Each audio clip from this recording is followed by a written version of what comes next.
Hello everyone, कैसे हैं आप सब? Having a good day? अच्छा जा रहा है अभी तक दिन? ओके, होपफुली अब आगे अच्छा जाए। ठीक है, आज की पढ़ाई स्टार्ट करेंगे। बहुत अच्छा चैप्टर उठाया है आज, इजी है, छोटा है, पहली बात, बहुत ज्यादा मोनोटोनस नहीं लगेगा आप लोग को, और इंपॉर्टेंट चैप्टर है। ऑफ कोर्स इंपॉर्टेंट तो है ही है। ठीक है, तो हम लोग अपना नेक्स्ट चैप्टर 3 स्टार्ट करते हैं आज। ठीक है, पहले एक छोटी सी चीज, मैंने आपको कहा था मैं लिमिट्स जो है सीएसआर के आप लोग को नेक्स्ट क्लास में बताऊंगी, राइट? तो पहले वो लिमिट्स हम लोग जो है देख लेते हैं। सीएसआर की जो लिमिट्स है वो 3 क्राइटेरिया पे सीएसआर एप्लीकेबल हो जाएगा। जो सीएसआर की लिमिट्स है वो 3 क्राइटेरिया पे एप्लीकेबल होगा। नेटवर्थ, टर्नओवर और नेट प्रॉफिट। अगर नेटवर्थ, टर्नओवर और नेट प्रॉफिट, नेटवर्थ आपका 500 करोड़ या उससे अबव है, टर्नओवर 1000 करोड़ या उससे अबव है, और नेट प्रॉफिट 5 करोड़ या उससे अबव है, तो आप पे सीएसआर एप्लीकेबल हो जाएगा। ये limits any time of the year के लिए है। ठीक है, any time of the year.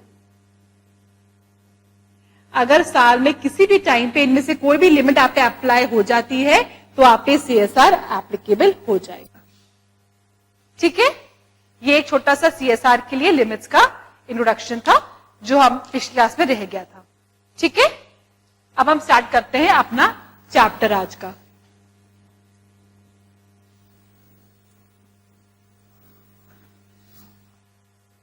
Okay, आज का चैप्टर है corporate governance and other stake holders.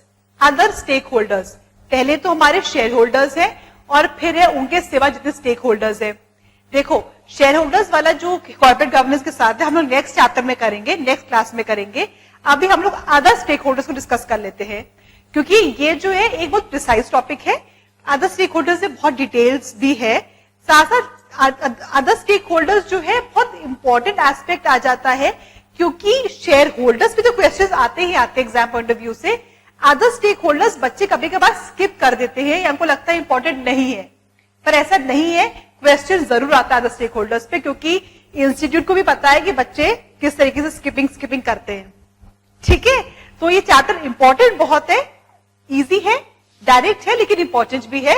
इससे शॉर्ट नोट्स आते हैं, तो इसलिए इसको हम लोग बहुत ध्यान से पढ़ेंगे इस चैप्टर को। ठीक है, स्टार्ट करा जाए।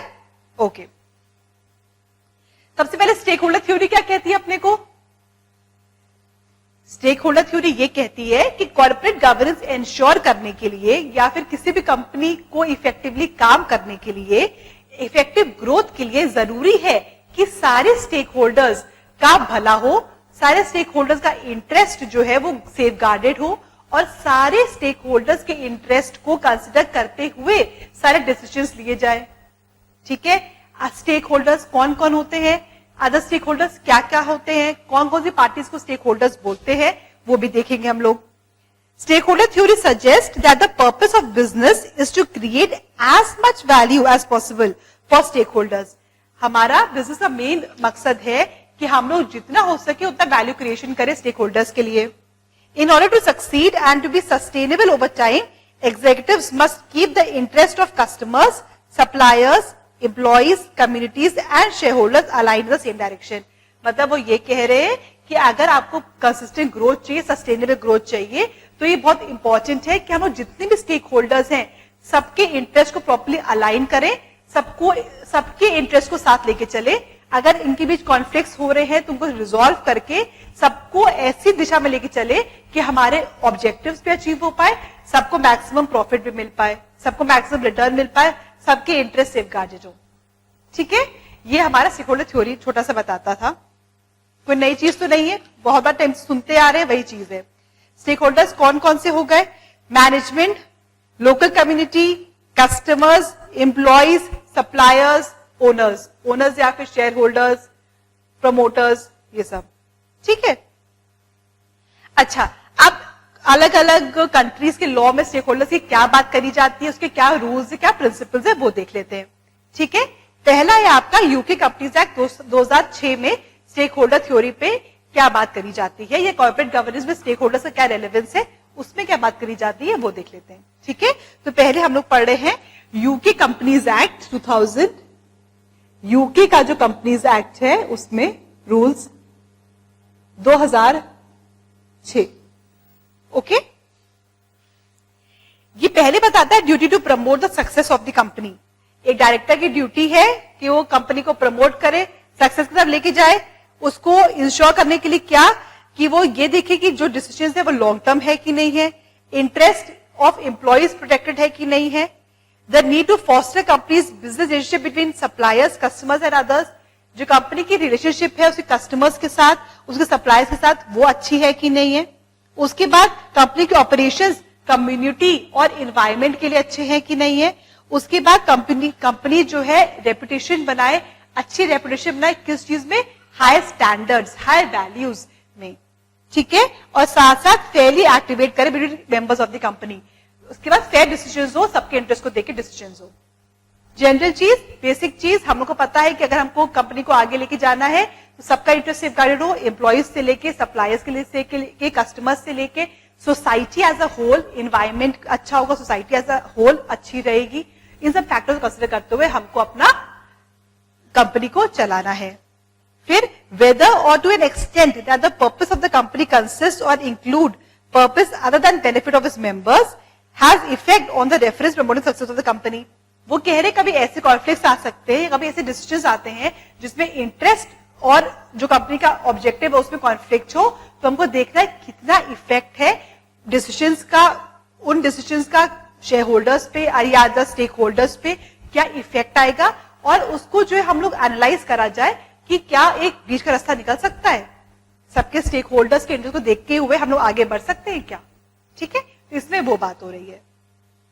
Third, the duty imposed by this section has effect subject to any enactment or rule of law requiring directors to consider the act or interest of creditors of the company।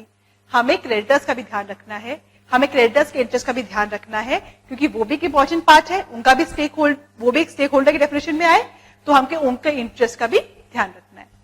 ठीक है, तो ये थे आपके UK companies act 2006 में क्या बात हो रही थी। यूके कॉर्पोरेट गवर्नेंस कोड पहले भी पढ़ चुके हैं, उसमें भी ये था कि the company should keep engagement mechanism under review that remain effective. इसके लिए ये यूज कर सकते हैं director appointed from the workforce, a formal workforce advisory panel, या डेजिग्नेटेड नॉन एग्जीक्यूटिव डायरेक्टर। मतलब आप किसी ऐसे बंदे को अपॉइंट कर दो जो ये इंश्योर करे कि सब स्टेक होल्डर्स का इंटरेस्ट सेफगार्ड हो रहा है। ठीक है, फिर आते हैं under the UAE corporate governance rules 2016। इसमें भी यही बात हो रही है कि एक पॉलिसी बनाई है जिसमें सारे स्टेक होल्डर्स का रिलेशनशिप मैनेज हो पाए, जिसमें ऐसे mechanisms for identifying stakeholders in event of violation of rights. मतलब कि सबसे पहले आप उन स्टेक होल्डर्स को आइडेंटिफाई करो कि जो सवाल उठा सकते हैं या जिनके राइट्स इफेक्टेड होते हैं। दूसरी चीज, mechanisms for settling complaints and disputes. अगर कोई स्टेक होल्डर में कोई कंप्लेन है, कोई डिस्प्यूट है, कोई ग्रीवेंसेस है, तो एक ऐसी कमेटी बने जहां पे वो लोग ले जाके अपने ग्रीवेंसेस को सुना सके और उन ग्रीवेंसेस का रिड्रेसल हो सके। ठीक है, फिर आया किंग 4 रिपोर्ट पढ़ी थी, साउथ अफ्रीका की किंग 4 रिपोर्ट। उसमें क्या क्या लिखा हुआ है, the governing body should assume responsibility for governance of stakeholders. उसके बाद they should approve a policy that gives effect to the direction of stakeholder relationships. एक ऐसी पॉलिसी बनाइए जिसमें जो है स्टेक होल्डर्स के इंटरेस्ट को प्रोटेक्शन मिले। Third, delegate to the management responsibilities. वो पॉलिसी को मैनेज करने के लिए, अच्छे से इफेक्टिवली इंप्लीमेंट करने के लिए ड्यूटी दे दीजिए मैनेजमेंट को कि वो इंश्योर करे कि स्टेक होल्डर के राइट्स अच्छे से प्रोटेक्टेड है। फिर exercise ongoing oversight of stakeholder relationship with the management resulting in the following methodologies for identifying individual stakeholders and groups. Identify करिए कौन कौन स्टेक होल्डर्स है, उसके बाद उनका कितना एक्सटेंट है। वो पहली बात आपने आइडेंटिफाई किया कि कौन कौन स्टेक होल्डर्स है, फिर हमने आइडेंटिफाई किया कि वो स्टेक होल्डर्स किस हद तक हमारे कंपनी के डिसीजंस को इफेक्ट कर सकते हैं। मतलब अगर किसी ने किस हद तक पैसा लगाया है, किसी का किस हद तक इंटरेस्ट है कंपनी में, वो इफेक्ट करेगा कंपनी के डिसीजंस को, राइट। तो हमको वो देखना है कि पहली बात हमारे स्टेक होल्डर्स कौन कौन है, दूसरा किस हद तक वो इफेक्ट कर सकते हैं कंपनी के डिसीजंस। तो उसके बाद shareholders risk as an integral part of risk management. Risk management policy जो आप बनाएंगे, जो रिस्क को मैनेज करने की पॉलिसी बनाएंगे, उसमें ये स्टेक होल्डर्स के इंटरेस्ट को प्रोटेक्ट करना भी एक इंपॉर्टेंट पार्ट होना चाहिए। उसके बाद material stakeholder relationships and appropriate responses to the outcomes. हमको जो है इंपॉर्टेंट डिसीजंस लेने के लिए इंपॉर्टेंट पॉलिसीज जो हमने बनाई है उनके रिव्यू करना है कि उसके आउटकम्स कैसे आए, मतलब वो अच्छे से इंप्लीमेंट हुआ, अगर हुआ तो उसके आउटकम्स क्या हुए, एज अ रिजल्ट उसका पॉलिसी का क्या हुआ। ठीक है। उसके बाद the following should be disclosed, arrangements for governing and managing stakeholder relations, मतलब आपने कौन कौन से स्टेप्स उठाए हैं स्टेक होल्डर को प्रोटेक्शन करने के लिए, फिर आपने क्या फोकस एरियाज आपने मेन रखे हैं, फिर आपने क्या एक्शंस लिए ताकि वो इफेक्टिवली मैनेज हो पाए, ताकि इफेक्टिवली स्टेक होल्डर के इंटरेस्ट प्रोटेक्ट हो पाए, और आपने फ्यूचर में क्या सोचते हो आप कि ये एरियाज आपको फोकस करने वाले हैं। ठीक है। बेसिकली किंग 4 रिपोर्ट में भी वही बात हुई है कि डायरेक्टर्स का भैया ड्यूटी है स्टेक होल्डर्स के इंटरेस्ट को प्रोटेक्ट करिए, एक पॉलिसी बनाइए, मैकेनिज्म्स बनाइए, आप मैनेजमेंट को असाइन करिए कि वो इफेक्टिवली उस पॉलिसी को इंप्लीमेंट करें, आप ओवर व्यू करिए उस पॉलिसी को अच्छे से इफेक्ट हो रही है कि नहीं हो रही है, आप डिस्क्लोजर्स करिए रिपोर्ट पे कि हमने ये स्टेप्स लिए हैं स्टेक होल्डर को प्रोटेक्ट करने के लिए। ठीक है। ये बात थी किंग 4 रिपोर्ट की। फिर आते हैं चाइना में क्या क्या बात हो रही है इस चीज को लेके। सबसे पहले बात हो रही है company shall respect the rights of share holders, पहली बात, या स्टेक होल्डर्स। दूसरी चीज एक्टिवली कोऑपरेट करे स्टेक होल्डर्स के साथ। तीसरी चीज इफेक्टिव रिड्रेसल हो उन जब भी उनके ग्रीवेंसेस का। उसके बाद उनको अप्रोप्रिएट डिस्क्लोजर्स दिए जाए। फिर एम्प्लॉइज फीडबैक को आप बहुत मायने दीजिए, जिसमें विसल ब्लोअर मैकेनिज्म भी आता है कि अगर एम्प्लॉइज उनके कुछ बता रहे हैं या कोई फीडबैक दे रहे हैं या विसल ब्लोअर मैकेनिज्म हो रहा है तो उनको प्रोटेक्शन दी जाए, उनको सुना जाए अच्छे से। उसके बाद कंपनी ऐसे मेजर्स ले जो ओवरऑल पूरी society, environmental concerns, social concerns सबको लेके, जो कंपनी कॉर्पोरेट सोशल रिस्पॉन्सिबिलिटी है उसको लेके ऐसे एक्टिविटीज को इंप्लीमेंट करा जाए ताकि कॉर्पोरेट गवर्नेंस बना रहे। ठीक है। ये था चाइना में बात। इंडिया में कहां पर बात आती है? इंडिया में पहली बात ऑफ कोर्स सीएसआर रिस्पॉन्सिबिलिटीज पे बात आती है। मैंने सीएसआर डिस्कस किया था आपसे अभी। तो सीएसआर की लिमिट्स है कि जो जिन कंपनीज पे ये लिमिट्स अप्लाई होती है at any time of the year उन पे ये सीएसआर लग जाएगा। साथ साथ एटलीस्ट आपको जो है एक बोर्ड बनाना है जिसमें एटलीस्ट 3 या मोर डायरेक्टर्स हो और जिसमें से एक डायरेक्टर एटलीस्ट इंडिपेंडेंट डायरेक्टर हो। सीएसआर की आपको एक कमेटी बनानी है, एक बोर्ड बनाना है जिसमें एटलीस्ट 3 डायरेक्टर्स हो और उनमें से एटलीस्ट एक जो इंडिपेंडेंट डायरेक्टर हो। ठीक है। उसके बाद आपको इंश्योर करना है कि जो डायरेक्टर्स हैं वो क्वालिफाइड है, स्किल्ड है, प्रॉपर केयर ड्यू डिलिजेंस के साथ काम कर रहे हैं, प्रॉपर सेफगार्ड के साथ काम कर रहे हैं ताकि interest of all stakeholders protected रहे। उसके बाद role and function of independent directors की एक तो आपकी बात हुई थी सेक्शन 135 में सीएसआर को लेके। कंपनीज एक्ट 2013 जो है 2 जगह बात कर रहा है। इंडिया में कंपनीज एक्ट 2013 जो है, इंडिया की बात कर रहे हैं हम, इंडिया में जो कंपनीज एक्ट 2013 है वो corporate governance for stakeholders, उसमें 2 जगह बात कर रहा है। एक सीएसआर में बात कर रहा है और दूसरी वो बात कहां पे कर रहा है, जो आपका role of independent directors part 2 of schedule 4, part 2 schedule 4 में बात कर रहा है जिसमें basically role of independent director discuss हुआ है।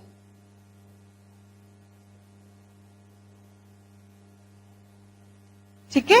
तो कंपनीज एक्ट 2013 में 2 जगह जो है अदर स्टेक होल्डर्स की बात हुई है, कॉर्पोरेट गवर्नेंस और अदर स्टेक होल्डर्स से रिलेटेड। एक सीएसआर में जो हमने पढ़ लिया, जो ये लिमिट्स है सीएसआर में, और साथ साथ आपके पास 3 इंडिपेंडेंट डायरेक्टर्स होने चाहिए जिसमें से 3 डायरेक्टर्स होने जिसमें से एक इंडिपेंडेंट हो। फिर अब हम आते हैं पार्ट 2 शेड्यूल 4 में क्या बात हो रही है। बात हो रही है with reference to stakeholders interest, the role and function of independent directors mentions that they shall safeguard the interest of all stakeholders particularly the minority and balancing the conflict of interest of stakeholders। मतलब वो ये कह रहा है कि आपको जो है सारे स्टेक होल्डर्स के इंटरेस्ट को देखते हुए बात करनी है, साथ साथ अगर कहीं पर स्पेशली माइनॉरिटी को आपको इंपॉर्टेंस देनी है, माइनॉरिटी शेयर होल्डर्स को, और कहीं पर कॉन्फ्लिक्ट आ रहा है तो उस कॉन्फ्लिक्ट को अच्छे से सॉल्व किया जाए। ठीक है। ओके। तो यहाँ पे इंडिया के कंपनीज एक्ट में 2 जगह बात हुई, एक सीएसआर में बात हुई और एक आपके पार्ट 2 शेड्यूल 4 में बात हुई। ठीक है। अब आते हैं हम सेबी में। सेबी के एलओडीआर रेगुलेशंस में कहां पे क्या बात हुई है उसमें भी यही बोल रहा है, लिस्टेड कंपनी पे बेसिकली जो अप्लाई हो जाता है उसमें भी यही बोल रहा है, the listed company should respect the rights of stakeholders, आपको उनके राइट्स को रिस्पेक्ट करना है। Stakeholders should have effective opportunity for redressal of grievances, उसके बाद they should have effective access to information, proper disclosure stakeholders को हो और टाइमली डिस्क्लोजर्स हो, और साथ में एक विसिल ब्लोअर मैकेनिज्म इफेक्टिव हो। ठीक है, वही सेम पॉइंट्स है, सेबी के अंदर भी यही पॉइंट्स आ जाते हैं कि आपको जो है सबसे पहले सब स्टेक होल्डर्स को देखते हुए डिसीजंस लेने हैं, आपको विसिल ब्लोअर पॉलिसी दे रखनी है, आपको देखना है कि सारे के सारे सबका इंटरेस्ट सेफगार्डेड हो। बेसिकली आपको कॉर्पोरेट गवर्नेंस इंश्योर करने के सब स्टेक होल्डर्स का इंटरेस्ट को ध्यान में रखना है। ठीक है, तो ये था आपका सेबी एलओडीआर के अंदर। तो कंपनीज एक्ट सेबी एलओडीआर के अंदर क्या बताया जा रहा है, कभी बार पॉइंट्स आ जाते हैं, इसको मार्क कर लेना, कभी कभार ये आ जाते हैं। अच्छा, अब सबसे इंपॉर्टेंट पार्ट इस चैप्टर का आता है stakeholder engagement. Very very important, mark कर लो, पूछा जाता है, यूजुअली शॉर्ट नोट्स आते हैं कि स्टेक होल्डर एंगेजमेंट के बारे में लिखिए, इसके बारे में बताइए। ठीक है, उसके इंपॉर्टेंट मार्क कर लो। स्टेक होल्डर एंगेजमेंट क्या होता है पहले वो समझ लेते हैं और उसके बाद मतलब उसके बारे में डिटेल्स पढ़ते हैं। Stakeholder engagement is a process by which an organization involves people who may be affected by the decisions it makes or can influence the implementation of its decisions. It is an alliance building tool. It identifies the stakeholders, assesses their needs, and develops stakeholder relations plans, form alliances with the stakeholders. Basically, ये करता है stakeholder agreements में, stakeholder engagements में, sorry. Stake holder engagements में सबसे पहले ये वो देखता है कि हमारे पहले पास स्टेक होल्डर्स कौन कौन, उनको आइडेंटिफाई कर लो आप लोग। ठीक है, कि हमारे ये स्टेक होल्डर्स है। फिर आप ये देखोगे कि इनमें से ऐसे कौन से स्टेक होल्डर्स है, या फिर इन स्टेक होल्डर्स की जो लिस्ट है इनमें कितने इफेक्ट होंगे कंपनी के कोई डिसीजन से, या जिनके कोई हरकत से कंपनी भी इफेक्ट आएगा और किस हद तक इफेक्ट आएगा। आप समझ गए, मतलब बेसिकली हम लोग को यहाँ पे स्टेक होल्डर एंगेजमेंट्स, जो हमारे अलग अलग स्टेक होल्डर्स एंगेजमेंट्स हैं, जो पार्टीज है स्टेक होल्डर्स की, उनका एनालाइज करना है कि कौन सी सबसे ज्यादा इंपॉर्टेंट है, या फिर उनको उस रैंकिंग के बेस में रख दो कि भैया ये सबसे ज्यादा इंपॉर्टेंट है, उसके बाद ये, उसके बाद ये, उसके बाद ये। मतलब इंपॉर्टेंस इन द सेंस कैसे डिसाइड होगी कि उनके डिसीजन से कंपनी इफेक्ट होगी या कंपनी के डिसीजन से वो इफेक्ट होंगे, तो किस हद तक इफेक्ट होंगे वो इंपॉर्टेंस जज करेगी। ठीक है, stakeholder engagement is undertaking for numerous reasons. सबसे पहले इंप्रूव्ड कॉर्पोरेट रिस्पॉन्सिबिलिटी, ऑब्वियस सी बात है आपकी जो कॉर्पोरेट गवर्नेंस बढ़ेगी, अगर आपको लगेगा, पता चलेगा कि ये स्टेक होल्डर सबसे ज्यादा इंपॉर्टेंट है, आप ऐसे डिसीजंस लेके चलोगे जो उनके इंटरेस्ट को कम से कम ना छेड़े, उनके इंटरेस्ट को सेफगार्ड करे, तो इफेक्टिव कॉर्पोरेट गवर्नेंस होगी। उसके बाद कॉन्फ्लिक्ट्स अवॉइड होंगे। अगर आपको पता चल रहा है कि भैया ये स्टेक होल्डर सबसे ज्यादा इनका पार्ट है, फिर ये आते हैं, फिर ये आते हैं, सपोज सब में कॉन्फ्लिक्ट ऑफ इंटरेस्ट आ गया, तो आप एटलीस्ट सबको एक साथ में नेगोशिएट करवा सकते हो, या ऐसा देख सकते हो कि ऐसा रास्ता निकले ताकि सब आपस में सबका इंटरेस्ट सर्व हो जाए, एक बीच का रास्ता सबका निकल जाए, कॉन्फ्लिक्ट सॉल्व हो जाए। उसके बाद डेवलपमेंट ऑफ शेयर्ड विजन, मतलब अगर आपके अलग अलग कैटेगरी स्टेक होल्डर्स हैं तो सबके सबको आप बताओगे कि हमारी कंपनी के गोल्स ये है, सबके सब अपने राय भी देंगे। जो मैंने बताया था स्टेक होल्डर्स को भी इन्वॉल्व करिए आप मीटिंग्स में या उन डिसीजंस में जो उनके राइट्स को इफेक्ट करते हैं, तो अगर आप उनको भी इन्वॉल्व करोगे उनके व्यूज भी आएंगे और आपको डाइवर्सिफाइड ओपिनियन मिलेगी, अपने फ्यूचर गोल्स को सेट करने में हेल्प करेगा। फिर इनोवेशन थ्रू कोलैबोरेशन, अगर आप जो है नए नए स्टेक होल्डर्स लेके आओगे, नए इन्वेस्टर्स आएंगे, तो ऑब्वियसली बात है इनोवेशन होगा, कुछ नया करोगे आप लोग, उनके साथ कोलैबोरेट करके कुछ नया आएगा, कुछ इफेक्टिव डिसीजंस होंगे जो फेयर होंगे, जो सबके लिए अच्छे होंगे।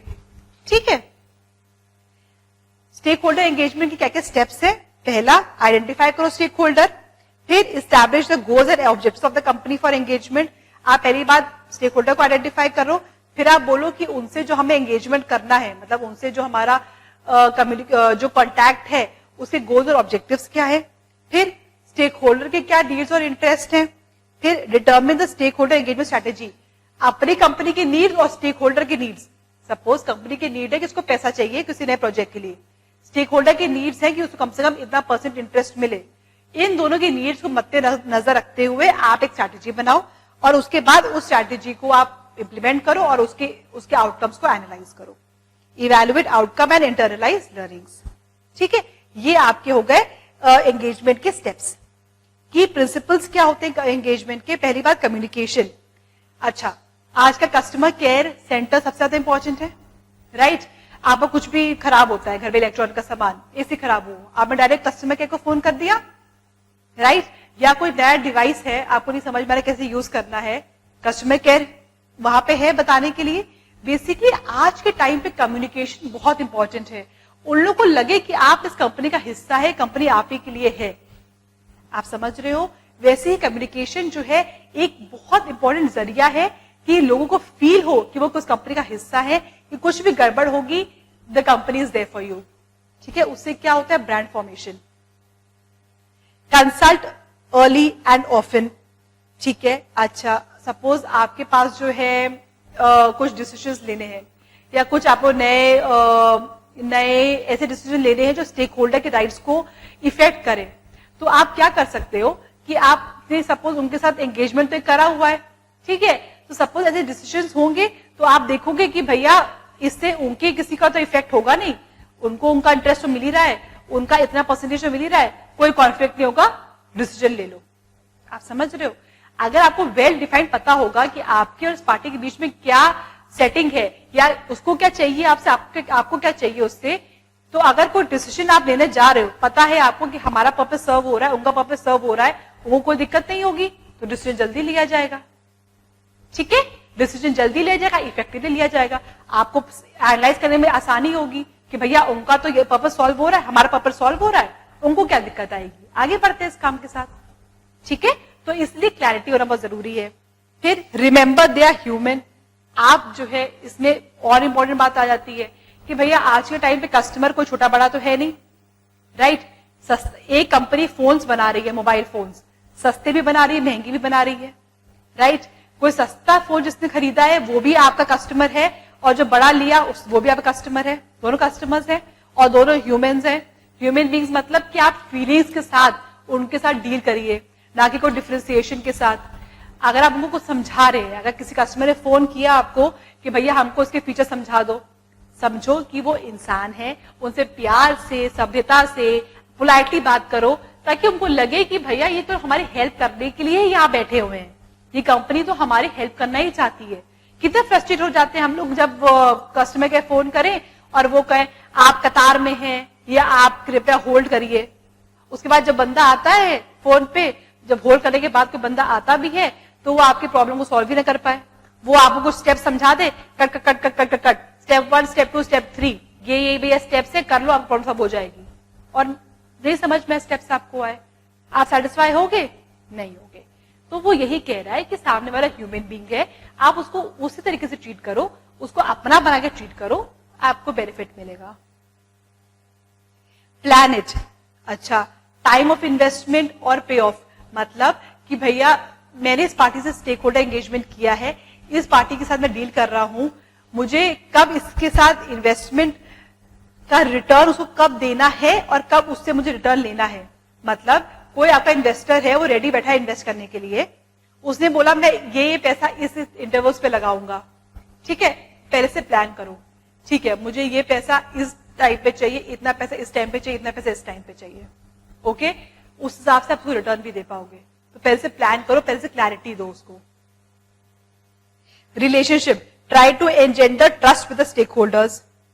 नेटवर्किंग तो इंपॉर्टेंट है ही है, आपके सप्लायर्स के साथ, क्रेडिटर्स के साथ, डेटर्स के साथ उनका भरोसा जीतो, कस्टमर्स के साथ भरोसा जीतो उनका, नेटवर्किंग करो, ऐसी इमेज बना दो कहीं और जा ही ना कस्टमर, कहीं और जाए ही ना, आप ही के पास आए, अगर उसको प्रोडक्ट चाहिए आप ही के पास आए। नेटवर्किंग करो, मार्केट में इमेज स्ट्रॉन्ग करो, ऑब्वियसली बात है कस्टमर कहीं नहीं जाएगा, आप ही का रहेगा। Okay, simple but not easy, show your care, be empathetic, listen to the stakeholders. मतलब कि आप उनके ग्रीवेंसेस सुनो, कोई कस्टमर आए आपके पास कि हमारा ये फोन चल ही नहीं रहा है, बहुत खराब है, ठीक है, समझो, उसके साथ एम्पैथाइज करो। There is a difference between sympathy and empathy, पता है आप लोग को difference between sympathy and empathy? नहीं, सिंपैथी होता है आप किसी को दिलासा देते हो, एम्पैथी मतलब होता है आप किसी को उसके शूज में रख के समझने की कोशिश करते हो कि भैया ये किस दौर से गुजर रहा है। Okay, that's the difference between sympathy and empathy. आप एम्पथाइज करो, मतलब कि आप खुद को उनकी जगह पे रख के सोचो कि भैया हाँ ये किस कष्ट से गुजर रहा है। ठीक है। Managing risk, stakeholders can be treated as risk and opportunities that have probabilities and impact. मतलब वो ये कह रहे हैं कि जो कंपनी में रिस्क है वो ऑब्वियसली स्टेक होल्डर्स को भी इफेक्ट करेंगे, तो आप उनके जो उनको इफेक्ट करेंगे उन रिस्क को मैनेज करोगे, उनके स्टेक होल्डर्स पे इफेक्ट नहीं होगा, स्टेक होल्डर पे इफेक्ट नहीं होगा, तो जो आपको फायदा मिल रहा है स्टेक होल्डर से वो इफेक्ट नहीं होगा। बेसिकली आपको जो है स्टेक होल्डर्स के रिस्क को भी मैनेज करना है। Compromise across the set of share holders diverging priorities. भैया जरूरत किसकी है? आपकी है आज के टाइम पे। स्टेक होल्डर्स कहीं चले ना जाए, इन्वेस्टर कहीं भाग ना जाए, कॉम्प्रोमाइज करो उन फैक्टर्स पे जो आपको लगते हैं जरूरी है। ऐसे एंगेजमेंट्स में ऐसे फैक्टर्स, ऐसे पॉइंट्स डालो जिसपे आप कॉम्प्रोमाइज कर सकते हो, ताकि एक रिलेशनशिप बना रहे, वो पार्टी कहीं और ना जाए। अंडरस्टैंड व्हाट सक्सेस इज, मतलब कि आप ये समझो कि सक्सेस, ग्रोथ तभी पॉसिबल है जब आप सबके इंटरेस्ट को लेके चलोगे, ना कि सिर्फ एक बंदे को। अगर आप सब स्टेक होल्डर्स को लेके चलोगे, सबके इंटरेस्ट को लेके चलोगे, तभी आपको सक्सेस मिलेगी, तभी वैल्यू क्रिएशन होगा कंपनी में। Okay. Take responsibility, project governance is the key of project success. It's always responsibility of everyone to maintain an ongoing dialogue with the stakeholders। मतलब कि टेक रिस्पॉन्सिबिलिटी मतलब कि आप ये जिम्मेदारी लो कि हाँ हम स्टेक होल्डर्स के साथ रिलेशनशिप को स्ट्रॉन्ग रखेंगे, अच्छा रखेंगे, ताकि दोनों का बेनिफिट हो। आप ऐसे कमिटीज बनाइए, वो आपकी प्रॉब्लम आप कैसे करते हो वो चीज, लेकिन जिम्मेदारी लो। भले ही आप कमिटीज को असाइन करो जो उनको जिम्मेदारी दो, रिस्पॉन्सिबिलिटी दो, असाइन करो रिस्पॉन्सिबिलिटी, ये जरूरी है। ठीक है। ये थे आपके स्टेक होल्डर के एंगेजमेंट के। अच्छा अब आते हैं benefits. Stakeholder engagement provides opportunities to further align business practices with societal needs and expectations, helping to drive long term sustainability and shareholder value. मतलब कि ये आपको एक अपॉर्चुनिटी देगा किस चीज के लिए, कि आप बिजनेस प्रैक्टिसेस को सोसाइटी के नीड्स और एक्सपेक्टेशंस के साथ अलाइन कर पाओ। मतलब कि आपको सपोज आपने एंगेजमेंट किया, मतलब एंगेजमेंट इन द सेंस कि आपने कोई कॉन्ट्रैक्ट या कुछ किया है अगर किसी स्टेक होल्डर के साथ, तो आपको ये हेल्प करेगा क्या समझने में, या वो हेल्प करेगा ये समझने में कि भैया इनके नीड्स ये, हमारे नीड्स ये, सोसाइटी के नीड्स ये, इनको हम साथ में अलाइन करके कैसे डिसीजंस ले पाए। Next, stakeholder engagement is intended to help the practitioners fully realise the benefits of engagements. Obvious सी बात है, अगर आपको पता है कि स्टेक होल्डर को ये चाहिए, स्टेक होल्डर को पता है आपको ये चाहिए, proper documented stakeholder engagement है, तो ऑब्वियसली बात है सबको मैक्सिमम वैल्यू क्रिएशन होगा ना, सबको मैक्सिमम बेनिफिट मिलेगा। बस वो बात हो रही है। समझ के स्टेक होल्डर एंगेजमेंट जरूरी है, इजी भी है, समझ के कॉन्सेप्ट लिंकिंग क्या होता है। बेसिकली इसमें आप लोग क्या कर रहे हो, आइडेंटिफाई करो स्टेक होल्डर्स को, उनके इंपॉर्टेंस के हिसाब से आइडेंटिफाई कर रहे हो, फिर इनके साथ एंगेजमेंट कर रहे हो। मतलब एक रिटन डॉक्यूमेंटेड एक चीज हो रही है जिसमें बताया जा रहा है कि भैया हमको आपसे ये चाहिए, आपको हमसे ये चाहिए। ठीक है, उसको इस हिसाब से प्लान करो कि करेक्ट टाइम पे दोनों को बेनिफिट हो।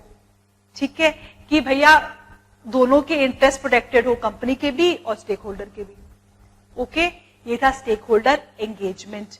इंपॉर्टेंट है, पूछते हैं, इंपॉर्टेंट मार्क कर लो इसको प्लीज। ठीक है, कोई कंफ्यूजन तो नहीं, कोई दिक्कत तो नहीं, आगे बढ़े। ओके, अच्छा ओके, आगे बढ़ते हैं। नेक्स्ट है हमारा स्टेक होल्डर एनालिसिस। अब स्टेक होल्डर एनालिसिस क्या हुआ, अभी हमने एंगेजमेंट पढ़ लिया, अब एनालिसिस पे आते हैं।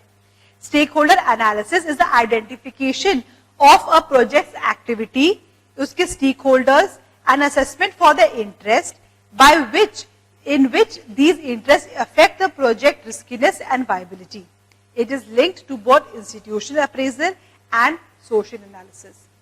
अब हम आते हैं, भैया आपने एंगेजमेंट तो कर ली, ठीक है, अब स्टेक होल्डर एनालिसिस करो। अब आप ये एनालिसिस करो कि उनसे जो है हमारी कंपनी के रिस्क किस तरीके से वो इफेक्टेड है हमारी कंपनी से, और हमारी कंपनी किस लेवल से इफेक्टेड है उनसे। मतलब कि सपोज आपने कोई स्टेक होल्डर हमारा सोसाइटी भी हुआ, राइट? अब आप एक नया प्लांट लगाने जा रहे हो जिसमें आपको पता है कि उस प्लांट को लगाने से आपके इन्वायरमेंट में कोई हैवी डिस्चार्ज होगा, भले वो एयर पोल्यूशन में हो, वाटर पोल्यूशन में हो, किसी फॉर्म में आपका हैवी डिस्चार्ज होगा, ठीक है। सोसाइटी इफेक्ट होगी, इन्वायरमेंट इफेक्ट हो रहा है, और वो भी एक स्टेक होल्डर है हमारा। तो हमको ये देखना है कि हम लोग कोई नया प्रोजेक्ट स्टार्ट करने जा रहे हैं, तो हमें उसका एनालिसिस करना है, या हमारा कोई जो कंपनी का ऑब्जेक्टिव्स और प्लान्स है, हमको एनालाइज ये करना है कि वो स्टेक होल्डर किस तरीके से इफेक्ट हो रहा है और किस हद तक इफेक्ट हो रहा है, इसको हमें एनालाइज करना है, ठीक है।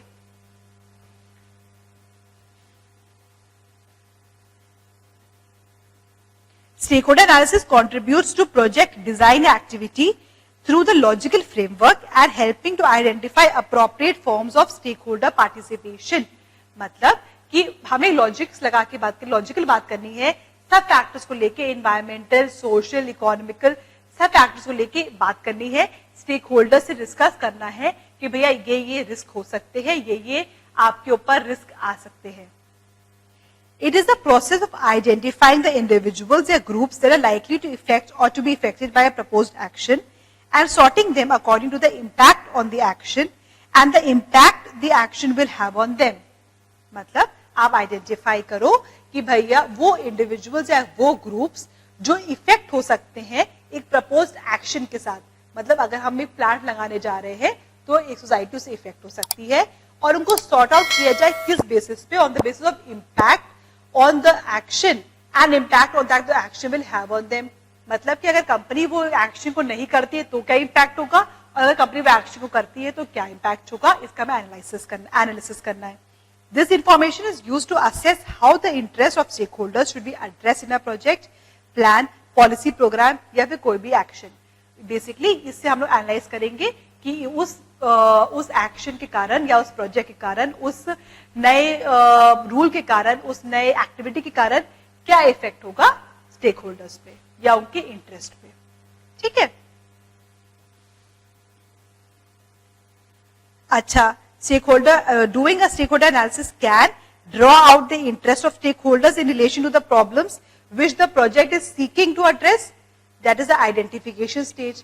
पहले जो है इंटरेस्ट ऑफ स्टेक होल्डर्स को देख लो जो इफेक्ट होंगे किसी एक्टिविटी से या फिर उस किसी प्रोजेक्ट से वंस इट हैज स्टार्टेड। मतलब वो कह रहा है कि पहली बार आप आइडेंटिफाई कर लो स्टेक होल्डर्स का कौन कौन सा रिस्क आ सकता है स्टेक होल्डर्स पे दो स्टेजेस पे, या तो आपने अभी तक शुरू नहीं करी, शुरू करने जा रहे हो तब, या फिर जब शुरुआत कर चुके हो तब। फिर identify the conflict of interest with stakeholders. आप आइडेंटिफाई करो कि क्या कॉन्फ्लिक्ट्स उठ सकते हैं अलग अलग स्टेक होल्डर्स के बीच। फिर identify the relations between stakeholders which can be built upon and may enable establish synergies. मतलब आप फिर आपने देख लिया भैया ये कॉन्ट्रोवर्सीज, ये कॉन्फ्लिक्ट उठ सकते हैं, अब आप देखो किन किन को सॉल्व कर सकते हो, आप किन किन कॉन्ट्रोवर्सी को सेटल कर सकते हो आप। फिर help to assess the appropriate type of participation by different stake holders.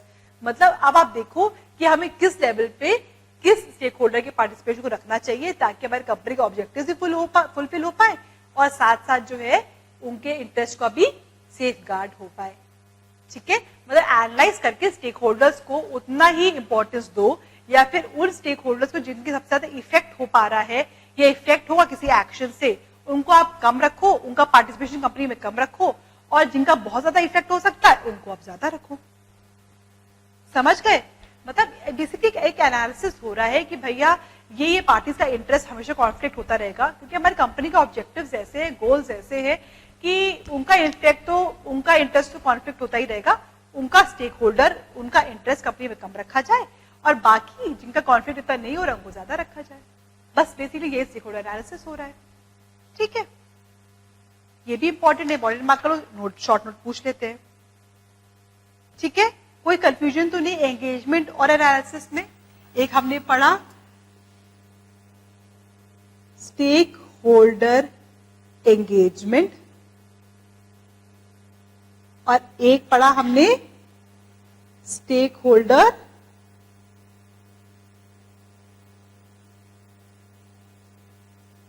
Analysis.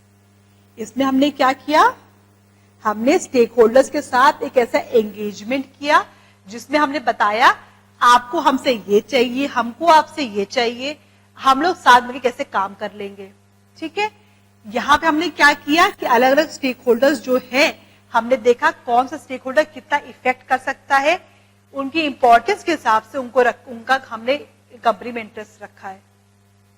ठीक है, तो एक एनालिसिस किया और एक एंगेजमेंट किया, दोनों इंपॉर्टेंट है, दोनों पे शॉर्ट नोट आ सकता है। ठीक है, आगे बढ़े। नेक्स्ट आया types of stakeholders. Stakeholders कितने तरीके के होते हैं, एक होता है प्राइमरी, एक होता है सेकेंडरी। प्राइमरी कौन सा हुआ, those whose continued association is absolutely necessary for a firm survival, जो होते हैं employees, customers, investors, shareholders as well as governments and communities that provide the necessary infrastructure. दो तरीके के स्टेक होल्डर्स हुए, इसको हटा दूं।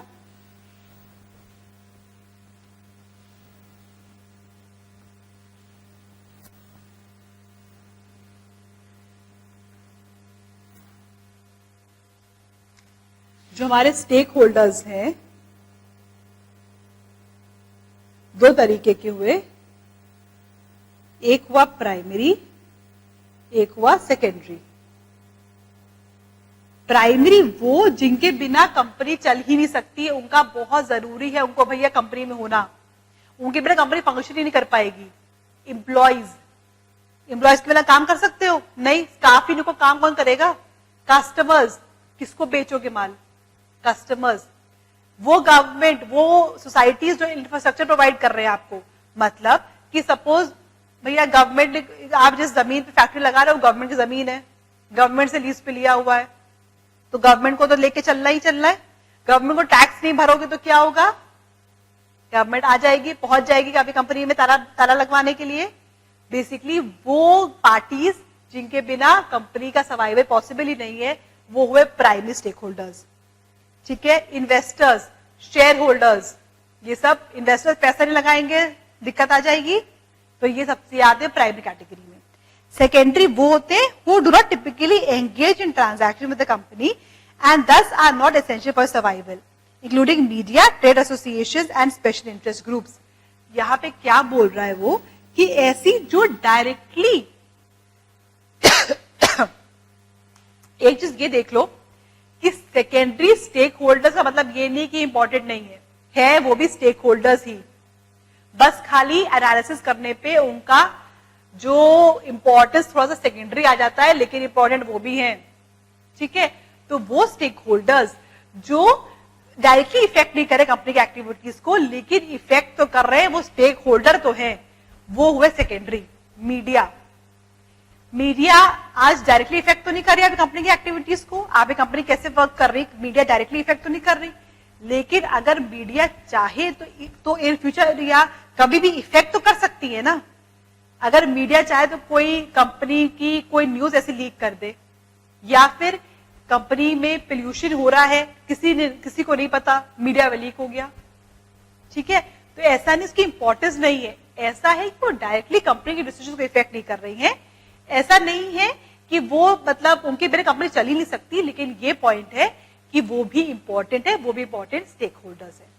ठीक है, तो ये हुए दो तरह के स्टेक होल्डर्स, एक प्राइमरी एक सेकेंडरी। अच्छा, अब आते हैं हम लोग कॉक्स राउंड टेबल पे। बहुत इंपॉर्टेंट है, इसको very very very important mark कर लो, शॉर्ट नोट अक्सर पूछा जाता है। Caux round table, CRT, Caux round table, CRT।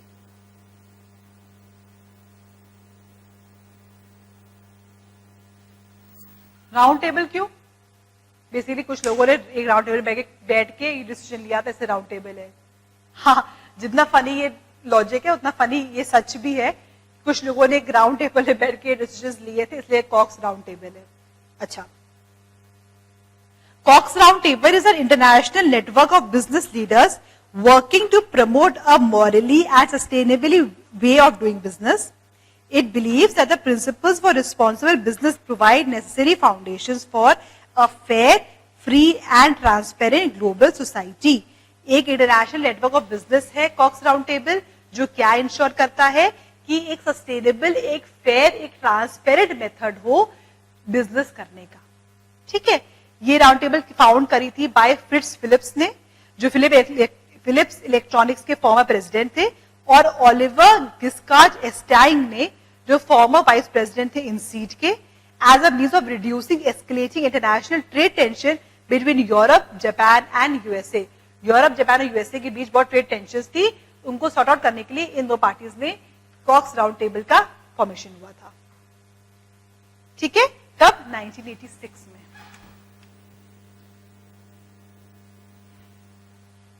ठीक है, अच्छा, कॉक्स राउंड टेबल कहती क्या है, उसके प्रिंसिपल्स क्या हैं, वो कैसे इंश्योर करेगी कि कंपनी फेयर तरीके से काम करे, कि बिजनेस फेयर तरीके से हो, सारे स्टेक होल्डर्स के इंटरेस्ट को देखते हुए हो। ठीक है, तो देखा जाए कि ये ऐसा क्या बता रहे हैं, बेसिकली ऐसा कुछ नया नहीं बता रहे, पॉइंट्स वही है बच्चों, बहुत बेसिक पॉइंट्स है, आप इनकी हेडिंग्स भी याद कर लोगे, अंदर का आप इजी लिख सकते हो। ठीक है, लेकिन हेडिंग्स जरूरी है। पहला है respect stakeholders beyond shareholders. ये क्या बोल दिया इन्होंने कि शेयर होल्डर्स को पीछे रख दो, स्टेक होल्डर्स को इंपॉर्टेंट दे दो। बेसिकली ये कह रहे हैं कि सब स्टेक होल्डर्स को लेके चलोगे तो शेयर होल्डर्स का भी फायदा हो जाएगा। अगर सिर्फ शेयर होल्डर्स पे ध्यान दोगे और बाकी स्टेक होल्डर्स को साइड कर दोगे, कंपनी कभी ग्रो नहीं कर पाएगी। A responsible business acknowledges its duty to contribute value to society through the wealth and employment it creates and the products and services it provides to consumers. एक society कैसे help करती, एक business कैसे help करता है society को, वो help करता है उसके प्रोडक्ट्स, उसके सर्विसेज से, जिसको कंज्यूमर्स कंज्यूम करते हैं, तो वो इस तरीके से सोसाइटी को हेल्प करता है। साथ साथ जो वेल्थ क्रिएशन करता है, जो एम्प्लॉय क्रिएशन करता है कंपनी सोसाइटी के लिए, उस तरीके से उसका कॉन्ट्रीब्यूशन होता है सोसाइटी की तरफ। A responsible business respects the interest and acts honesty and fairness towards its customers, employees, suppliers, competitors and broader community. वो कह रहा है सबके इंटरेस्ट को लेके चलो, हमारे कस्टमर्स भी जरूरी है, हमारे एम्प्लॉयज भी जरूरी है, हमारी सोसाइटी एज अ होल जरूरी है, हमारा एनवायरमेंट भी जरूरी है। ठीक है, ये था पहला पॉइंट। दूसरा, contribute to economic, social and environment development. Again same, आप जो हो सब फैक्टर्स को लेके चलो, इन्वायरमेंट फ्रेंडली रहो ताकि इन्वायरमेंट को हार्म ना हो, इकोनॉमिक फैक्टर्स को भी देखो कि सबका वैल्यू क्रिएशन हो, सबको रिटर्न मिले कुछ ना कुछ इन्वेस्टमेंट से। ठीक है, इस बारे में बात हो रही है। Business cannot sustainably prosper in societies that are failing और लैकिंग इकोनॉमिक डेवलपमेंट। सही बात है, अगर पैसा ही नहीं मार्केट में तो कैसे फ्लरिश करोगे आप। दूसरा, business therefore contributes to economic, social and environment development. अगर आप जॉब्स लाओगे, एम्प्लॉयमेंट होगा तो लोगों की स्टैंडर्ड ऑफ लिविंग बढ़ेगी, एक तरह से सोसाइटी में डेवलपमेंट होगा, right.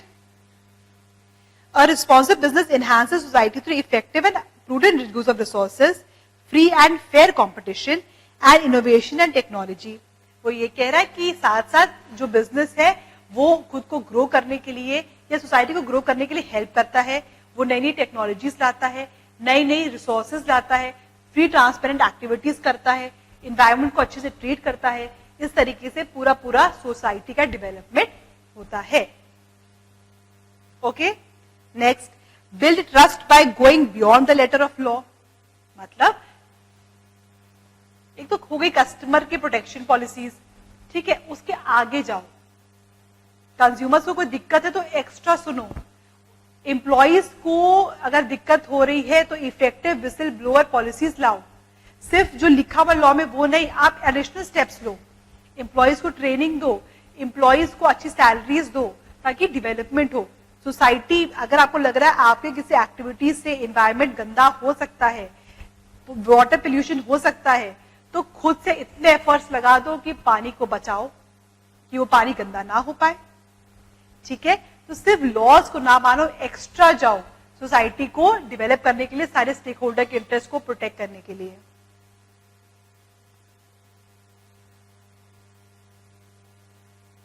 Respect rules and conventions, respects the local cultures and traditions and the communities in which it operates. अगर अच्छा, फिर उसके बाद responsibility everywhere operates, respects all applicable national and international laws. अच्छा, यहां बात हो रही है रूल्स और रेगुलेशंस की। अगर आप सपोज किसी जंगल के एरिया में, मतलब ऐसा जंगल का एरिया नहीं बोलूंगी मैं, एक प्रोटेक्टेड एरिया है जहां पे जो है इन्वायरमेंटल प्रोटेक्शन को ये लोग बहुत इंपॉर्टेंस देते हैं, अटमोस्ट इंपॉर्टेंस। जो वहां के लोकल्स हैं वो आपको एक पेड़ काटने नहीं देंगे, वो आपको पानी में एक डिस्चार्ज होने नहीं देंगे, वो इंश्योर करेंगे कि आप ऐसी कोई एक्टिविटी ना करें ताकि इन्वायरमेंट को हार्म हो। सपोज ऐसे एरिया में फैक्ट्री डालने जा रहे हो आप, तो आपको उनके लोकल लॉज को रिस्पेक्ट करना है। आपको ये इंश्योर करना है कि जिस एरिया में ऑपरेट कर रहे हो, जिस सोसाइटी में ऑपरेट कर रहे हो, उनके सारे रूल्स को फॉलो करो, आप उनके रेगुलेशंस को फॉलो करो ताकि वो society as a whole grow हो पाए। दूसरा, सपोज जैसे फॉर एग्जाम्पल KFC जब आया था इंडिया में, तो स्टार्टिंग में जो उसकी बिक्री नहीं हो पाई थी, उसको वापस जाना पड़ा था। क्यों? क्योंकि ये अफवाह उठ गई थी कि वो लोग यूज करते हैं बीफ, राइट? और इंडिया की मेजर सेक्शन ऑफ सोसाइटी ये मानती है कि बीफ नहीं खाना चाहिए। वो लोग चिकन खा सकते हैं, बीफ नहीं। इस कारण KFC को वापस जाना पड़ा। KFC ने अपना मार्केट सर्वे अच्छे से नहीं किया था। KFC वापस आई विद चिकन और वो वापस सेटल हो गई, राइट? तो अगर किसी सोसाइटी में, किसी नेशनल इंटरनेशनल टेरिटरी में आप काम करने जा रहे हो, तो उस कंट्री के जो रूल्स रेगुलेशन है वो तो फॉलो करने ही करने, साथ में जो सोसाइटी का माइंडसेट है उसको भी आपको एनालाइज करके फॉलो करना पड़ेगा, ठीक है? तभी आप ग्रो कर पाओगे, तभी फ्लरिश कर पाओगे। सपोर्ट रिस्पॉन्सिबल ग्लोबलाइजेशन, आप फेयर मार्केट को प्रमोट करिए, आप फेयर कंपटीशन प्रमोट करिए। आप कोई ऐसी हरकतें ना करो ताकि भैया बाकी जो आपके कॉम्पिटिटर्स हैं वो फ्लरिश ही ना कर पाए।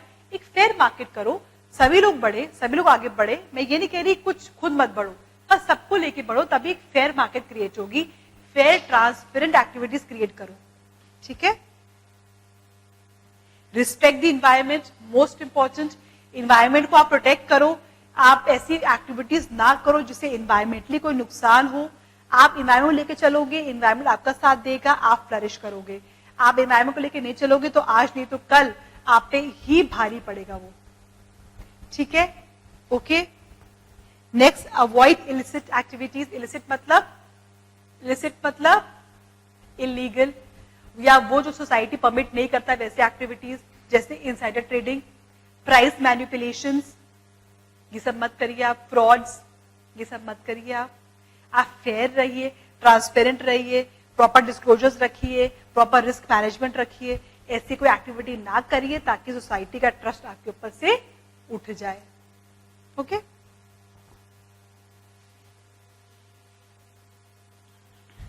ये समझ में आ गया? 7 प्रिंसिपल्स इसके कॉक्स राउंड टेबल CRT के 7 प्रिंसिपल समझ में आ गए आपको? कोई दिक्कत तो नहीं? इजी था? आगे बढ़ा जाए। अब आगे क्या कर रहे हैं? गाइडलाइंस की बात, CRT के मैनेजमेंट गाइडलाइंस की बात। ये गाइडलाइन सपोर्ट करती है प्रिंसिपल्स को। प्रिंसिपल्स तो मेंशन हो गए, अब प्रिंसिपल्स को कैसे इंप्लीमेंट करना है उसके लिए गाइडलाइंस है, और ये गाइडलाइंस जो है आपको हेल्प करती है इफेक्टिव इंप्लीमेंटेशन के लिए, ठीक है? इसको भी इंपॉर्टेंट मार्क कर लो, इंपॉर्टेंट है, आएगा ही आएगा, मतलब आता ही आता है, ओके? आता ही आता है, यूजुअली इंपॉर्टेंट है, पढ़ना है। अच्छा, management guideline supplement the principles for responsible business with more specific standards for engaging the key stakeholder constituencies. पहला आता है कस्टमर्स की बात।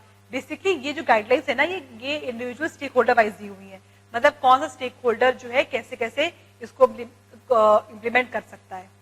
कस्टमर्स, बिजनेस की क्या रिस्पॉन्सिबिलिटी कस्टमर की तरफ?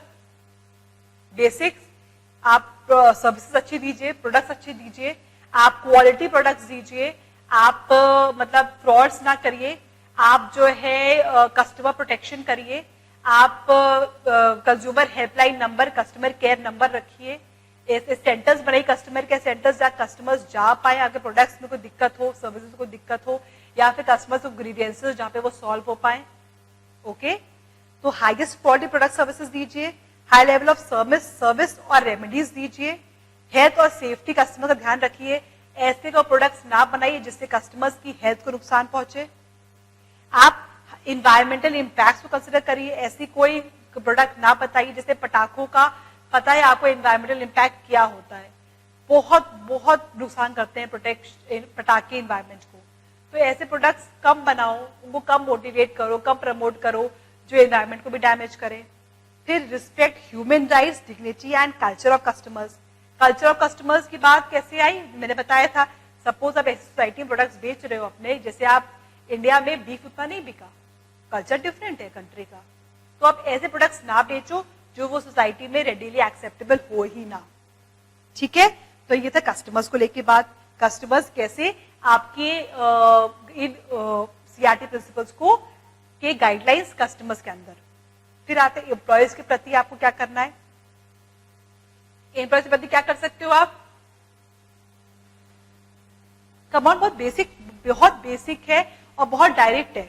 एम्प्लॉयज के लिए क्या कर सकते हो आप, जॉब क्रिएशन, ठीक है, अच्छी सैलरीज दो, उनका आप ट्रेनिंग, उनको सेमिनार्स, कॉन्वोकेशंस करो ताकि वो अपडेटेड रहेंगे, स्किल्ड रहेंगे, तो उनकी सैलरी प्रोफाइल अच्छी होगी, अच्छा काम करेंगे। फिर labour laws, protection laws, employees का प्रोटेक्शन रहे हर चीज में, गुड। फिर विसिल ब्लोअर पॉलिसी, एम्प्लॉयज का प्रोटेक्शन रहे, अगर कोई ग्रीवेंस लेके आ रहा है या किसी चीज के खिलाफ आवाज उठा रहा है, उसका प्रोटेक्शन हो। ठीक है, तो ऐसे एम्प्लॉयज के साथ कर सकते हो। पढ़ लेते हैं। Provide jobs and contribute to the improved living standards, provide good working conditions जिससे उनकी हेल्थ अच्छी रहे। उसके बाद एम्प्लॉयज वेलबींग देखा जाए, ना कि उनका फैमिली मेंबर्स, सबका भला देखा जाए।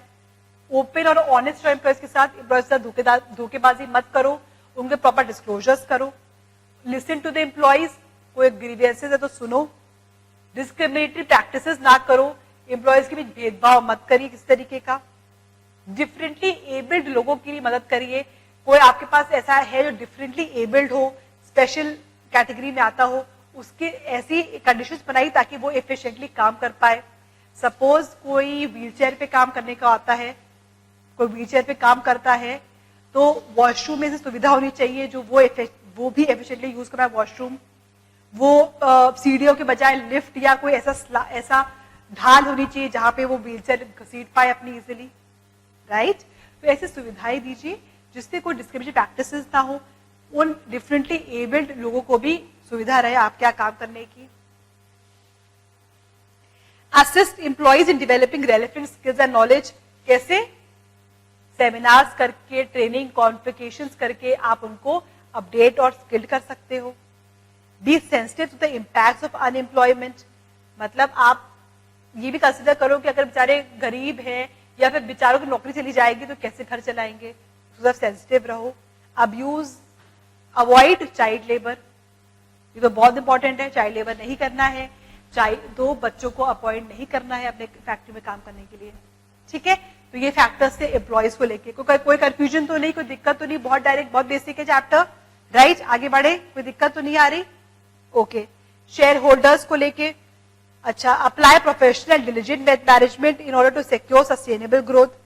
आप ऐसी डिलीजेंट मतलब ड्यू केयर के साथ काम करिए ताकि सस्टेनेबल ग्रोथ हो शेयर होल्डर्स के लिए भी। डिस्क्लोज करिए उनको सारी information, relevant information timely disclose करिए।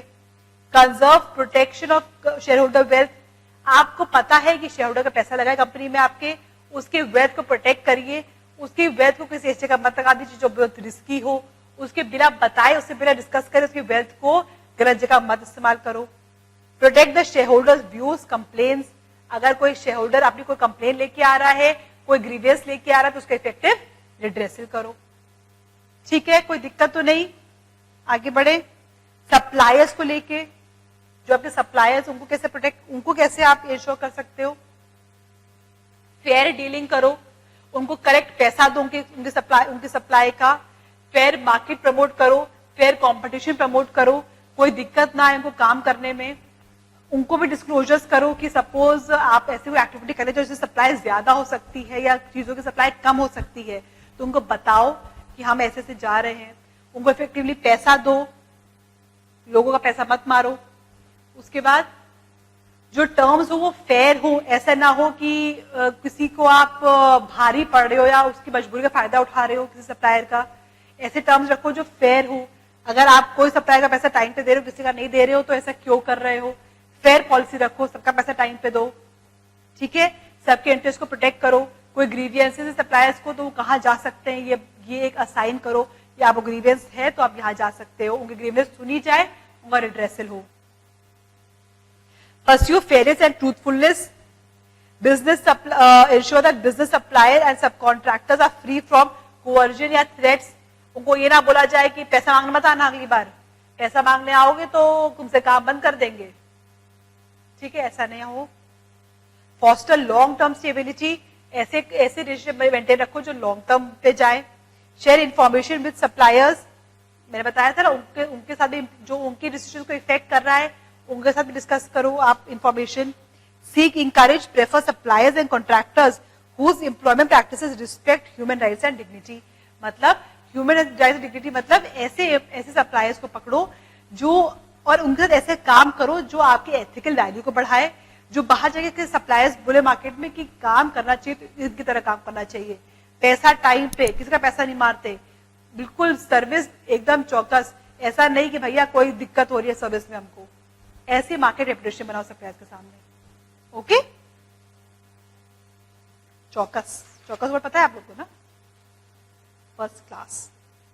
Seek encourage and prefer suppliers and contractors whose environmental practice meet best practice standards. ऐसे लोगों से माल खरीदो या प्रोक्योर करो जो खुद भी एथिकली काम करें, जो खुद भी अच्छे हो, साथ साथ एनवायरमेंट को प्रोटेक्ट करते हुए काम करें। ऐसे सप्लायर्स मत पकड़ो जो परवाह नहीं करते एनवायरमेंट की, सोसाइटी की, कह रहे हम तो बस पैसों से मतलब है। ऐसे लोगों से आप भी काम मत करो, मतलब आपकी वैल्यू भी डाउन होती है, राइट। कॉम्पिटिटर्स के साथ कैसे कर सकते हैं? फेयर एंड ओपन मार्केट रखो, मार्केट मैनिपुलेशन मत रखो, अच्छे ऐसे प्राइसेस रखो ताकि जो है कंपटीशन बना रहे, फेयर अच्छा कंपटीशन बना रहे। सर्विस क्वालिटी वगैरह सब अच्छे से कर दो, लेकिन ऐसी भी दो कि मतलब ऐसा ना हो कि मार्केट का अपलिफ्टमेंट हो, ना कि आप किसी को दबाओ उससे, ठीक है। Not participate in anti competitive agreements, मतलब कि एंटी कॉम्पिटिटिव अग्रीमेंट्स मतलब क्या हुआ, जैसे कोई भी एंटी कॉम्पिटिटिव अग्रीमेंट क्या होता है, ऐसे अग्रीमेंट्स जो कंपटीशन को प्रमोट ना करे, जैसे कि भैया सेल अलोन अग्रीमेंट कर दिया, इस एरिया में सिर्फ मैं सेल करूंगा, कोई और सेल नहीं कर सकता।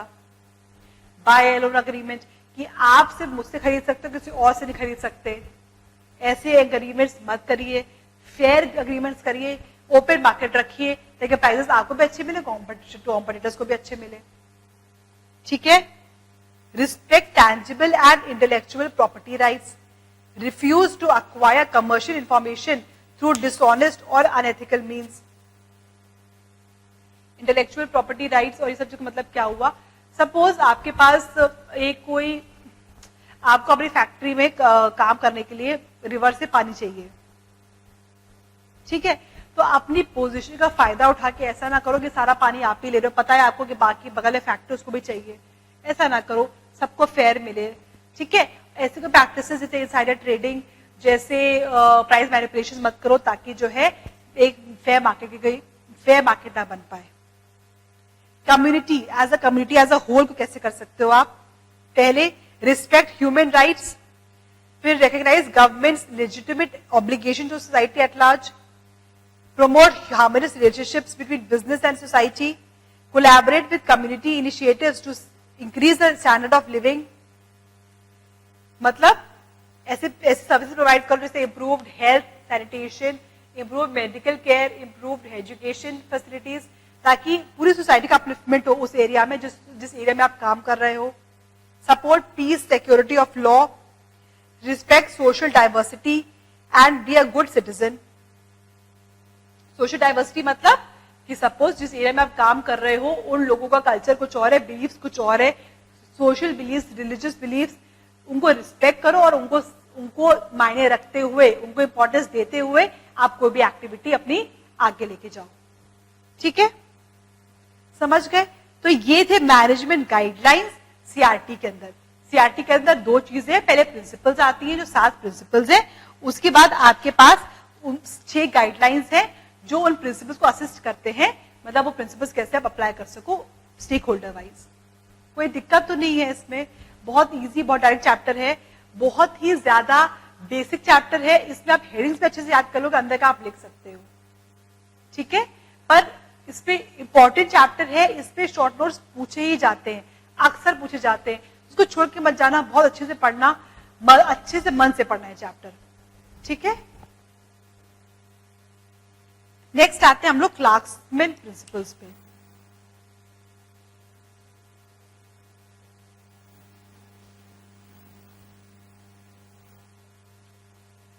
क्लार्क्सन प्रिंसिपल्स,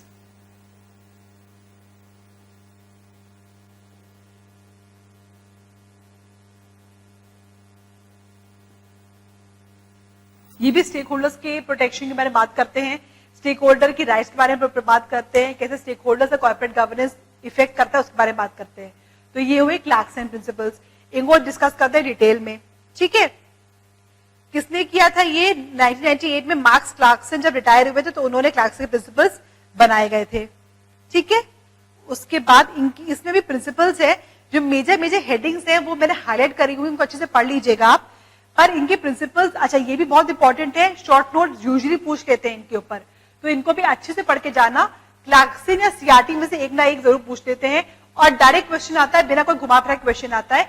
तो आपको जब डायरेक्ट क्वेश्चन आते हैं ना, उसको अटेम्प्ट जरूर किया करो, क्योंकि उसमें क्या होता है, आपको बस मार्क्स मिलते हैं, मतलब उसमें आप कोई घुमा फिरा के गेस वर्क नहीं करते हो, पता है आपको ये डायरेक्ट क्वेश्चन है, इसमें ये आंसर होगा, तो इस पे शॉर्ट नोट जरूर आता है, इसको इंपॉर्टेंट मार्क कर लेना, ठीक है। प्रिंसिपल पढ़ लेते हैं क्लार्क्सन के। पहला क्या है? Concern of all legitimate stakeholders. आप ऐसे डिसीजंस लो, ऐसे काम करो, ऐसे आप मोटिवेशन तरीके से काम करो कि जितने स्टेक होल्डर्स है सबका इंटरेस्ट प्रोटेक्ट हो। दूसरा principle, openly communicate with stakeholders, बहुत इंपॉर्टेंट। आप स्टेक होल्डर्स से कम्युनिकेशन बना के रखोगे, आप उनसे डिस्कस करोगे, उनके व्यूज, अपने व्यूज उनके सामने रखोगे, साथ में मिलकर डिसीजंस लोगे, तो कॉन्फ्लिक्ट कम से कम होंगे। कॉन्फ्लिक्ट कम से कम होंगे तो डिसीजंस इफेक्टिव होंगे, अच्छे डिसीजंस लोगे, कंपनी की ग्रोथ होगी, सारे इंटरेस्ट होल्डर्स की ग्रोथ होगी, सारे स्टेक होल्डर्स का इंटरेस्ट प्रोटेक्टेड होगा। फिर अडॉप्ट प्रोसेसेस एंड मोड्स जिससे सब स्टेक होल्डर्स का बेनिफिट हो, ऐसी प्रैक्टिसेस करो, ऐसे डिसीजंस लो, ऐसे मेथड्स अपनाओ ताकि सब स्टेक होल्डर्स का इंटरेस्ट प्रोटेक्टेड हो। फिर आता है independence of efforts and rewards, fair distribution of burdens and benefits. अगर सपोज आपको डिस्ट्रीब्यूशन करना है वेल्थ का, या आपकी कंपनी में जो रिटर्न्स आ रहे हैं उनका डिस्ट्रीब्यूशन, तो वो डिस्ट्रीब्यूशन फेयर हो, ना कि किसी को ज्यादा बेनिफिट मिल रहा है किसी को कम, ऐसा नहीं। फेयर डिस्ट्रीब्यूशन ऑफ वेल्थ हो, सारे स्टेक होल्डर्स खुश रहे, सबका इंटरेस्ट प्रोटेक्टेड हो। नेक्स्ट आया cooperative working with other entities. इससे क्या होगा कि आपका इफेक्टिव कंपटीशन बना रहेगा। स्टेक होल्डर्स में एक जरूरी चीज कॉम्पिटिटर्स भी आती है, तो आप फेयर कंपटीशन रहेगा, आप ओपन कम्युनिकेशन रखो, आप प्रॉपर डिस्क्लोजर्स करके रखो। उसके बाद next, manager should avoid altogether activities that might jeopardise the inalienable human rights. मतलब ऐसे एक्टिविटीज ना करो जिनसे ह्यूमन राइट्स वायलेट हो। मतलब ऐसे कंडीशन मत रखो फैक्ट्री में ताकि लेबर लॉज या लेबर अच्छे से काम ना कर पाए, लेबर को अच्छी आप हेल्थ दो, अच्छी सैलरी पे करो एम्प्लॉइज को ताकि उनका स्टैंडर्ड ऑफ लिविंग इंप्रूव हो, ठीक है। तो ऐसी प्रैक्टिसेस ना करो ताकि ह्यूमन राइट्स वायलेट हो। चाइल्ड लेबर मत रखो, चाइल्ड लेबर रखने से ह्यूमन राइट्स वायलेट होते हैं, वो चीज। तो ऐसी राइट्स या ऐसी हरकतें, ऐसी एक्टिविटीज जिनसे ह्यूमन राइट्स वायलेट होती हैं, वैसी एक्टिविटीज करो ही मत, ओके। साथ एक्नॉलेज दी पोटेंशियल कॉन्फ्लिक्ट्स। अगर अलग अलग स्टेक होल्डर्स है तो कॉन्फ्लिक्ट्स होंगे ही होंगे। ऐसी डिसीजंस लिया जाए, ऐसे प्रैक्टिसेस लिए जाए ताकि सबके इंटरेस्ट को लेते हुए एक बीच का रास्ता निकल पाए, कॉन्फ्लिक्ट सॉल्व हो। कॉन्फ्लिक्ट सॉल्व होने के लिए मेन चीज क्या होती है? कम्युनिकेशन। आप सबको बिठा के डिसीजंस लो, सबके इंटरेस्ट को प्रोटेक्ट करते हुए डिसीजंस लो, तो आपको कॉन्फ्लिक्ट होंगे ही नहीं, कॉन्फ्लिक्ट कम से कम होंगे और बीच का रास्ता भी निकल जाएगा। जो रास्ता निकालो वो सबके लिए अच्छा हो, सबके बेनिफिट के लिए हो, ना कि किसी को पर्टिकुलरली बेनिफिट मिले और माइनॉरिटी को ना मिले, ठीक है। कोई दिक्कत तो नहीं इन प्रिंसिपल्स में? बहुत बेसिक और डायरेक्ट प्रिंसिपल्स थे, okay. Clarkson principles are also called meta principles. as they embrace specific stakeholder principles and then to implement them in accordance with the norms. मतलब वो मेटा प्रिंसिपल्स क्यों बोलते हैं इनको कि भैया पहले प्रिंसिपल्स बताए गए और फिर इनको बताया जा रहा है इनको कैसे इंप्लीमेंट किया जाए. मतलब बहुत बेसिक प्रिंसिपल्स है, ऐसे प्रिंसिपल्स है जो बहुत जगह अप्लाई कर सकते हो आप, हर जगह यही एप्लीकेबल होते हैं स्टेक होल्डर प्रोटेक्शन के लिए. ठीक है. अच्छा, इसमें कोई दिक्कत तो नहीं हुई? सीआरटी में और क्लार्कसन प्रिंसिपल दोनों में कोई दिक्कत तो नहीं हुई? दोनों समझ में आ गए प्रिंसिपल्स, राइट? कोई इनमें कोई कंफ्यूजन तो नहीं है ना? आगे बढ़ सकते हैं ना हम लोग? ठीक है. लास्ट में जो हम लोग पढ़ने वाले हैं वो है कि अलग अलग स्टेक होल्डर्स का गवर्नेंस को लेके क्या क्या रोल है. देखो, है वही पॉइंट्स, बस खाली अलग अलग जगहों पे लिखे हुए और अलग तरीकों से लिखे हुए हैं. अभी हमने पढ़ा सीआरटी में या फिर क्लार्कसन रूल्स में. अब हम आ जाते हैं जनरल, बिना किसी कंट्री के कोड के, बिना किसी कंट्री के रूल के, एक जनरल स्टेक होल्डर्स कैसे हेल्प करते हैं या स्टेक होल्डर्स का क्या रोल होता है गवर्नमेंट गवर्नेंस में, वो डिस्कस कर लेते हैं. और ये डिस्कस करेंगे हम लोग स्टेक होल्डर वाइज. ठीक है, डिस्कस करें. ठीक है. पहला आया एम्प्लॉइज को लेके. एम्प्लॉइज को लेके क्या क्या पॉइंट्स थे? एम्प्लॉय पार्टिसिपेशन इंकरेज करिए आप. ठीक है, एम्प्लॉइज भी डिसीजंस का हिस्सा बने. दूसरी चीज, राइट टू कंसल्टेशन. एम्प्लॉइज को वो राइट दिया जाए कि अगर कंपनी कोई ऐसे डिसीजंस ले रही है जिससे एम्प्लॉय भी इफेक्ट हो रहा है तो एम्प्लॉय को भी कंसल्ट किया जाए. दूसरा, राइट टू नॉमिनेट या वोट. अगर कोई नया डायरेक्टर अपॉइंट हो रहा है या फिर कोई ऐसी नई रूलिंग हो रही है या नई एक्टिविटी हो रही है तो कस्टमर्स को भी या कोई एम्प्लॉय को भी इन्वॉल्व किया जाए उसकी डिसीजन मेकिंग में. एम्प्लॉय भी वोट करे, एम्प्लॉय को भी वोट करने का राइट मिलना चाहिए. ठीक है. फिर आता है नेक्स्ट, कॉम्पेंसेशन या प्राइवेटाइजेशन प्रोग्राम्स. मतलब आप जो है ऐसी एक्टिविटीज करें ताकि एम्प्लॉयज को इंकरेजमेंट मिले, एम्प्लॉयज अच्छे से और काम करें. एम्प्लॉयज अच्छे से काम करेंगे तो बोर्ड अच्छे से काम करेगा. एम्प्लॉयज अगर नीचे लेवल से काम अच्छा होगा तो लेवल वाइज काम अच्छा होगा, क्वालिटी काम की अच्छी होगी तो आपका बोर्ड भी इफेक्टिवली काम करेगा, अच्छे डिसीजंस लेगा. ठीक है. Participation in capital. अगर एम्प्लॉयज को आपको इंकरेज करना है अच्छे काम के लिए या आपको इंकरेज करना है कि एम्प्लॉयज का पार्टिसिपेशन अच्छा हो कंपनी में तो उनको आप कैपिटल कंट्रीब्यूशन का हिस्सा बना दो. ठीक है. उनको आप प्रॉफिट शेयरिंग का हिस्सा बना दो. प्रॉफिट शेयरिंग होगी तो एम्प्लॉयज और अच्छे से काम करेंगे. Whistle blower policy very important. फिर से आ गया कि अगर कोई एम्प्लॉय ग्रीवियंस लेके आया है या कोई मैटर रेज कर रहा है, कंपनी में कोई चीज अच्छे से नहीं चल रही है, अगर कोई एम्प्लॉय ये लेके आया है, कोई टॉपिक उठाया है, तो उसका प्रोटेक्शन हो, ना कि उसको आप दबा दो, उस पॉइंट को गायब कर दो या उस एम्प्लॉय को हैरेस करो कि उसने क्यों आवाज उठाई. ठीक है. ये था एम्प्लॉयज को लेके. कोई कंफ्यूजन तो नहीं? वही पॉइंट्स है जो पहले पढ़ चुके हैं, वही रेपिटेटिव पॉइंट्स है, बस खाली हम लोग जनरल में पढ़ रहे हैं वो पॉइंट्स. ठीक है. नेक्स्ट पे आए, कस्टमर्स को लेके आप बेस्ट क्वालिटी सर्विसेज दीजिए, बेस्ट क्वालिटी प्रोडक्ट्स दीजिए, कस्टमर केयर सेंटर्स रखिए ताकि कस्टमर्स इफेक्टिवली अपने प्रोडक्ट्स को एंजॉय कर पाए. सोसाइटी में एक अच्छे प्रोडक्ट डेवलपमेंट हो, ब्रांड फॉर्मेशन हो.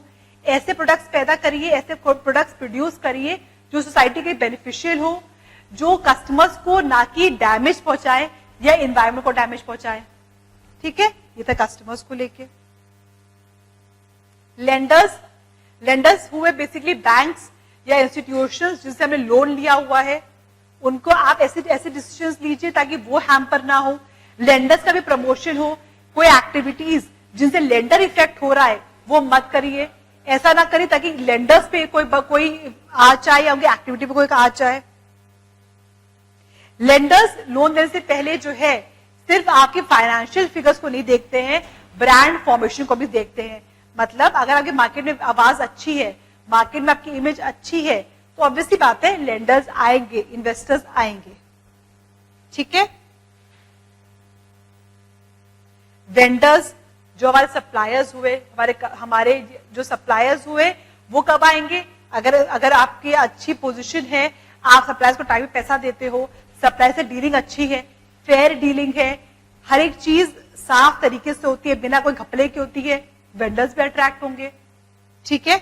गवर्नमेंट गवर्नमेंट तो मेन पार्टी है ही है जो आपकी काम को इंकरेज करती है। गवर्नमेंट को टाइम पे टैक्सेस दीजिए, गवर्नमेंट की पॉलिसीज को इंकरेज करिए, गवर्नमेंट के रूल्स रेगुलेशंस को मान के काम करिए, तो गवर्नमेंट को भी इंकरेजमेंट मिलेगा कि वो आपकी कंपनी को प्रमोट करे, आपके काम को प्रमोट करे। सोसाइटी एज अ होल में सब कुछ आता है, हमारे इन्वायरमेंटल फैक्टर्स, हमारे सोशल रिस्पॉन्सिबिलिटी फैक्टर्स। अगर आप किसी ऐसे एरिया में जहाँ डेवलपमेंट इतना नहीं है तो आप डेवलप करिए, आप जाइए, आप वहां पे एजुकेशन फैसिलिटीज इंप्रूव करिए, हेल्थ फैसिलिटीज इंप्रूव करिए, रिलायंस हॉस्पिटल बनाता है, रिलायंस वाले स्कूल्स हैं, ऐसा कुछ काम करें ताकि सोसाइटी में भी हेल्प हो, सोसाइटी का अपलिफ्टमेंट हो, पूरी society as a whole grow करे आपके साथ। ठीक है, ये सब हेल्प करता है वैल्यू फॉर्मेशन में, आपके ब्रांड फॉर्मेशन में। समझ गए? ये आपके बच्चों कुछ पॉइंट्स थे जो आपके स्टेक होल्डर्स में आते हैं, शेयर होल्डर्स के सिवा जो स्टेक होल्डर्स है उनमें आते हैं। समझ गए? कोई कंफ्यूजन तो नहीं आप लोग को? बहुत सिंपल चैप्टर है, बहुत डायरेक्ट बेस्ट चैप्टर है, शॉर्ट पॉइंट्स आते हैं इससे, इसको बहुत अच्छे से पढ़ना। हेडिंग्स जो मैंने आपको पढ़ाया सीआरटी या क्लार्कसन प्रिंसिपल्स, अगर अंदर का अच्छे से याद नहीं हो पा रहा है या आयन मौके में याद नहीं आता है, कम से कम हेडिंग्स पढ़ के जाना, कुछ ना कुछ नंबर जरूर मिलेंगे। पर इंपॉर्टेंट चैप्टर अच्छे से पढ़ के जाओ, इजी चैप्टर है, बहुत डायरेक्ट चैप्टर है।